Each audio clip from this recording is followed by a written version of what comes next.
Hello, good afternoon. Welcome to the marketplace. Coming up in this edition, government is set to roll out 3 additional trade centers around the world to support Ghana's non-traditional exports.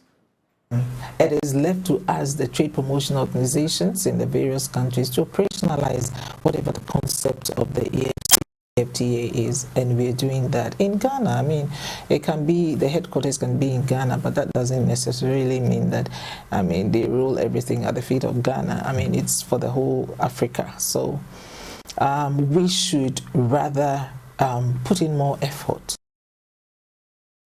Ghana cedi expected to remain relatively stable against the US dollar this week as risk-off investor sentiment cools off. Plus, panelists of this year's breakfast meeting make a strong case for further expenditure cuts to match current economic conditions. We have details of these and many others coming your way all in a moment. Please stay.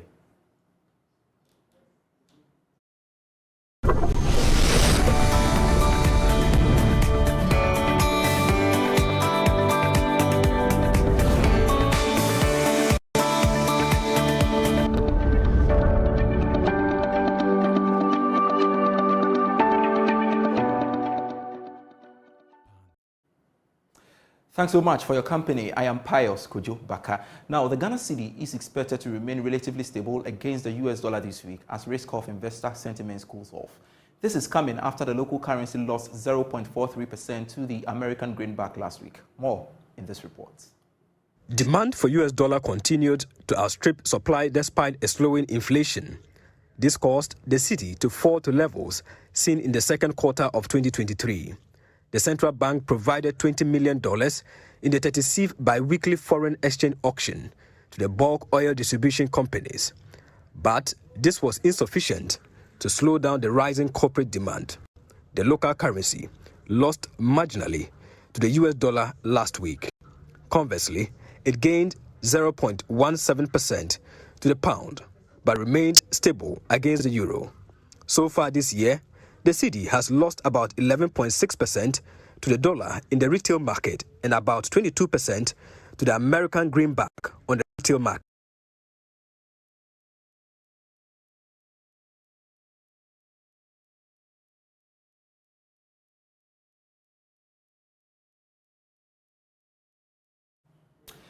Government is set to roll out 3 additional trade centers in targeted markets around the world before the end of this year.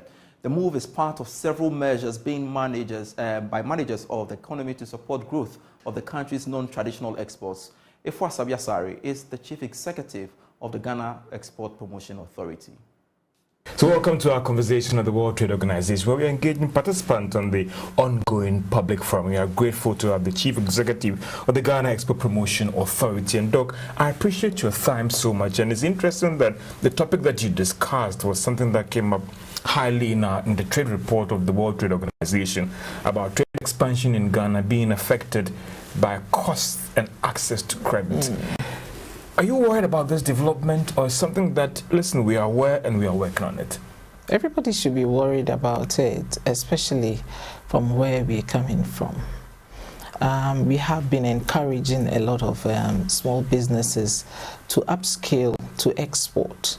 And in upscaling, they need a funding. And if we are having all kinds of conditions and very expensive trade financing outlets, it's not going to, you know, it's like we build them up to a certain crescendo and then we leave them hanging. They don't know what to do. So it is quite difficult. And I'm asking that for you at the authorities, is there anything that you're doing? Because we've had EDIFE, we've had a lot of institutions in the past, specialized credits, but it appears that we still have a long way to go. What is the authority doing together with the other government agencies to deal with this challenge? I think we can only facilitate. We talk to the banks, we negotiate with them to come up with products that can help the exporters. You have the Ghana Enterprises Agency, which has been resourced by government to also support them in one way or the other. The Exim Bank is also supporting. So there are various avenues to look at. It may not be enough, but for now, that is what we can do, and we are always looking for how to help alleviate some of the hardships they face in sourcing for financing. And you believe that some of these things will go a long way to address this challenge? It will help. Let's come to your non-traditional export. Doing quite well. One would say that what is the next phase in terms of meeting your target and ensuring that Ghanaian products is everywhere around the world? Yes, we are looking at pitching our tent in every country that in markets, very strategic markets that we think will support the growth of the NTEs. And we've started with Kenya, where we have the first Ghana Trade House. So this is where we consolidate the products of the exporters, especially those who want to export but in smaller quantities. We just consolidate everything and put it in the export trade house for onward distribution to the East African bloc, and it's doing quite well. Hopefully we will be able to expand to other countries. And what country are we looking at the next few years? Very soon, by the end of the year. 2 or 3 countries? About 2 or 3. After, there are some who are worried that Ghana has the headquarters. Maybe if I'm wrong with the comparison, we might end up having the headquarters and the real benefits that comes along with it might not be realized. In the area of non-traditional exports, what are we doing differently to ensure that we get the benefit that comes with the headquarters of this trade secretariat?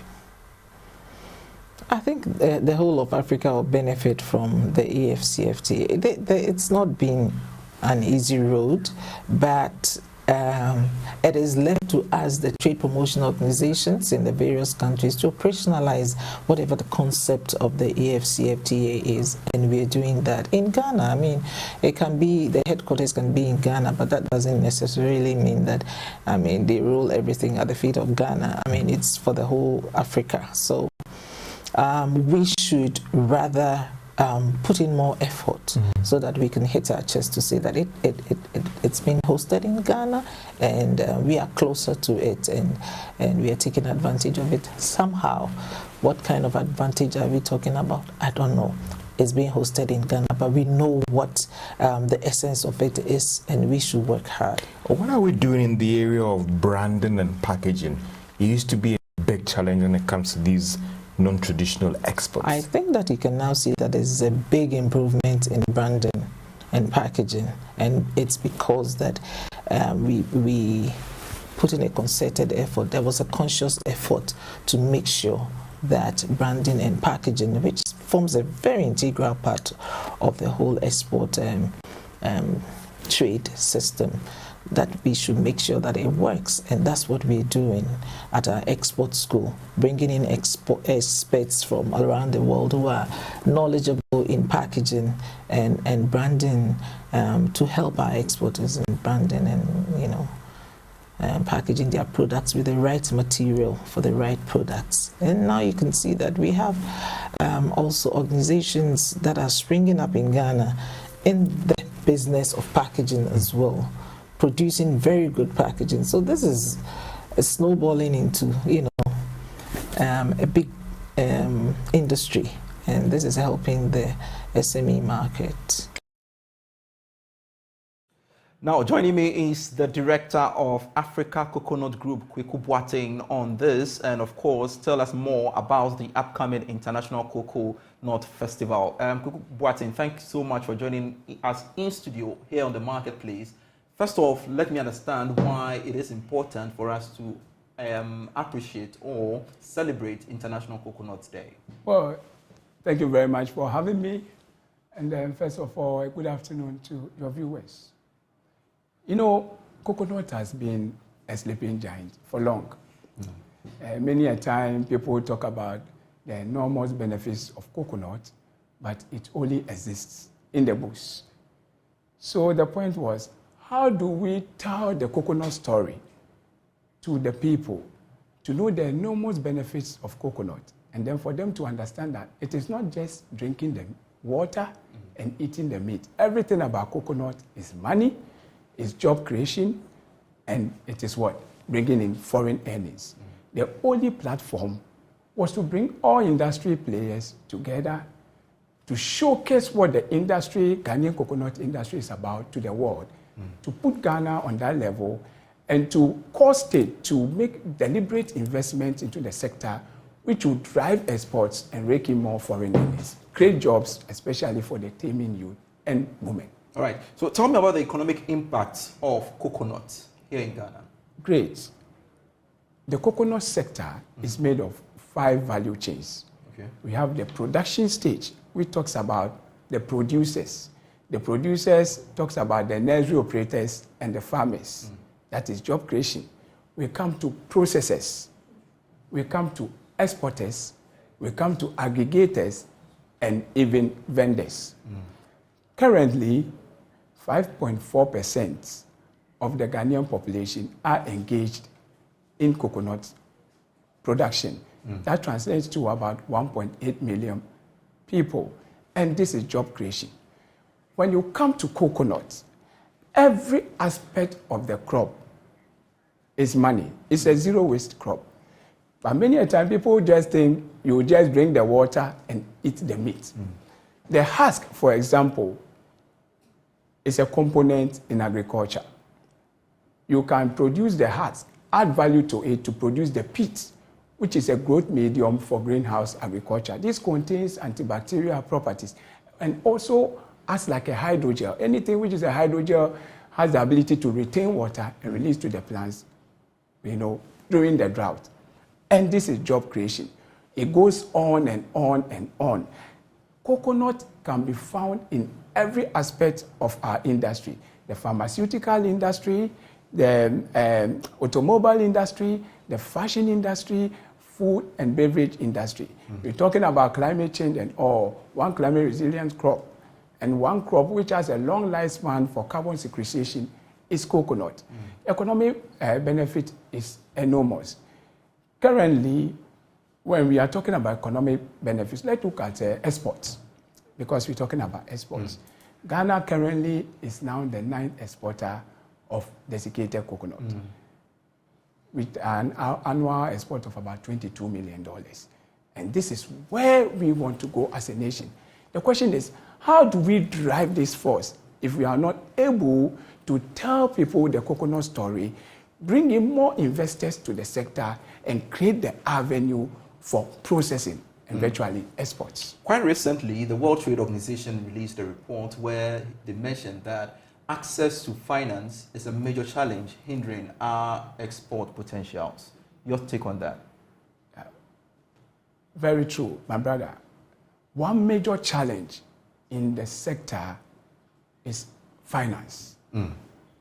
After land acquisition and all that. And I think it is high time there is that deliberate effort to create some medium of financing to support not just the coconut sector, but the agriculture sector. Because the backbone always, they say, of the nation is agriculture. How then do we become globally competitive if there is no financing? So our neighboring countries are always overtaking us. Ghana's coconut is premium everywhere.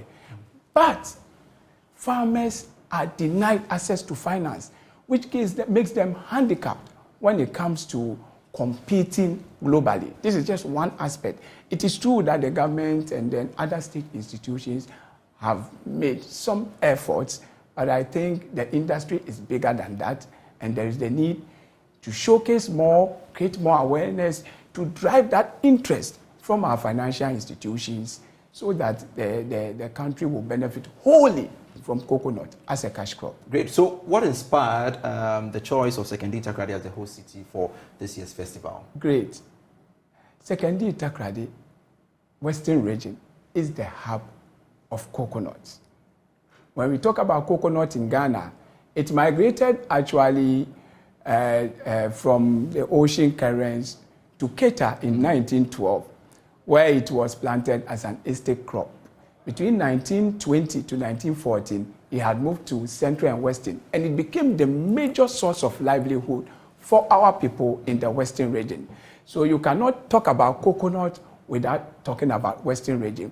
And indeed, the Honorable Minister, who has so much passion for coconut, has stated emphatically that the festival be held in the Western region with this third event, especially because he had been an ardent lover of coconut whilst he was a child. So we thought of no other better region than the Western region. All right. Thank you very much, Kweku Boateng. He is the director of Africa Coconut, speaking to us on the back of the upcoming event they intend holding. We shall follow up on that and, of course, give you updates as and when it unfolds. Let's shift. Let me add a bit. For people who want to patronize the festival, it's from the 26th to the 28th of September 2023 at Akroma Plaza. You can get a booth. If you want, if you contact the numbers I've given you, and then you can come to also showcase what you have to sell to Ghanaians. All right, thank you very much, Kweku Boateng, for your time. Now, let's move on to some other stories. And panelists at the Stanbic breakfast meeting are making a strong case for further expenditure cuts to match the country's current economic situation. They maintain that the current development in the economy does not support the country in this crisis. Professor of Economics at the University of Ghana, Professor Japoma Jakedaku, says government must show more commitment. Put so much emphasis on revenue, but I don't think we are doing enough on the expenditure side to be able to get us back to where we expect to be. As Prof. Gachi just said, if you put too much pressure on those who are giving the revenue, then in the end, you are not going to be realizing the kind of revenue that you want to realize. And we've seen AGI complain several times about the number of taxes that have been imposed on them. Us as individuals as well, not just businesses, we've seen the taxes. And it's unfortunate that our economy is predominantly informal. And so when taxes are imposed, we see the same people paying the taxes over and over again. And that puts a huge burden on those people who are paying the taxes. Now, in terms of expenditure, I think that government has announced some, some cuts in its expenditure, but I still don't think that those cuts are enough. There are things that we could still look at and cut down. There's nothing like saying that, you know, this doesn't cost so much. Even in our personal lives, if we see ourselves struggling, the little things that you cut down would come together and be huge for you.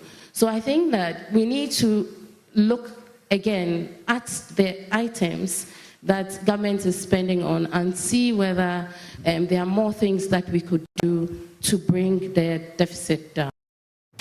And Chief Executive of Petrosol, Michael Bunzembil, says businesses are worried about the current developments in the economy. In moments of crisis, especially take a family setting, the focus is on food for the children. It's on basic needs. If you are flying, you're on air, and there's some emergency, whether you're in business class, you are in economy, that is not when you are requesting for some special, food to be served you because you're in business class or because you're in first class. At that moment, it's about safety. And so the focus is on, please follow the emergency rules. So when we find ourselves in critical moments like this, our desire as private sector operators is that collectively working with the finance ministry and the economic management team will focus on the basics. Because in crisis, you come out of crisis when you focus on the basics. We have done this before. As was alluded to, in the early 80s, when we were in crisis, whilst we were going through this, we came up with the PAMS card. And it was intended to address basic needs as we deal with the macroeconomic indicators. Moving on to some other stories, economist Professor Peter Quote has criticized Parliament for relaxing the Fiscal Responsibility Act to allow government spend beyond the 5% of previous year's revenue without any timelines. Speaking on Ghana's public debt management, a development dialogue by the Institute of Statistical, Social and Economic Research, Professor Peter Quote said Parliament has failed in checking government spending. The development dialogue focused on the country's debt situation and how the country can overcome the burden leading into an election year. Commenting on the losses recorded by the Bank of Ghana and the role played by stakeholders, Professor Peter Quote expressed disappointment over the suspension of the Fiscal Responsibility Act without any time limit. He thinks Parliament can go back to make some amends in their next session. You give timeline that, yes, okay, I'm giving you 1 year. Come back again, let's review the situation. COVID is not going to be, has not been with us forever. As we speak now, none of us are wearing masks. So why should you give somebody a blanket relaxation or blanket check? So that's where, for me, I find that it's wrong. Parliament should have given them, let's say, a year. Then the following year, they ask whether we need to put it back, or perhaps a lower rate is put in place. And then they have oversight responsibility of our finances. They have the right to haul the finance minister to Parliament. They have the right to haul the Bank of Ghana, the governor, to Parliament. Professor Augustine Fosu from the Economics Division of ISE stressed the need for governments to raise more revenue before spending in an election year. All over the place, spend.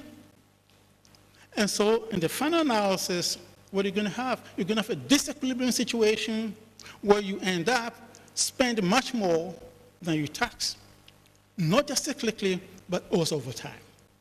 And that is what is responsible for our debt situation.